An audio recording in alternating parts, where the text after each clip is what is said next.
বৈধ স্ত্রী থাকার পরেও আমরা স্ত্রীর কাছে যাই নাই। কারণটা কি? আল্লাহ নিষেধ করেছে, আমরা এই কারণে যাই নাই। আল্লাহ নিষেধ করেছে দিনের বেলা পানাহার করবা না, এই কারণে আমরা পানাহার করি নাই। আল্লাহ নিষেধ করেছে, আমরা ইচ্ছে করলে খেতে পারতাম, স্ত্রীর কাছে যেতে পারতাম, কিন্তু যাই নাই। কার ভয়ে? আল্লাহর ভয়ে। এই আইনটা আমরা মেনেছি কিনা? আল্লাহর এই আইনটা, বিধানটা মানার কারণে কি শান্তি রমজান মাসে পেয়েছি, ঠিক না? মাত্র আল্লাহর একটা আইন মানছি। কয়টা আইন? আল্লাহর একটি আইন মানার কারণে আমাদেরকে কত শান্তি আল্লাহ দিয়েছেন, আলহামদুলিল্লাহ, ঠিক না? রোজার মাসে কোন কি শান্তি আমরা কাটিয়েছি, কত আরামে আমরা কাটিয়েছি। শুধু আরাম আর আরাম পেয়েছি, শুধু আল্লাহর একটি হুকুম মানার কারণে।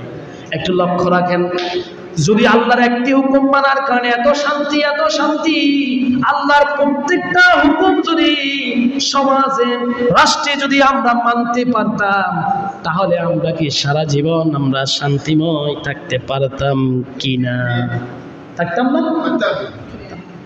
আল্লাহর আইন একটি মানার কারণে এত শান্তি, যদি আল্লাহর কোরআনের প্রত্যেকটা আইন যদি সমাজে বাস্তবায়ন করতে পারতাম, তাহলে হাজার গুণ শান্তি পাইতাম, ঠিক কিনা? কিন্তু আফসোস, রোজার মাসে আল্লাহর হুকুম একটা পালন করি, আবার রমজান শেষ হবার সাথে সাথে আল্লাহর হুকুম ছেড়ে দিই, আল্লাহর কোরআন ছেড়ে দিই, কোরআন আইন ছেড়ে দিই। আপনার রোজা কি হবে? মনে রাখবেন, এই রোজার শেষ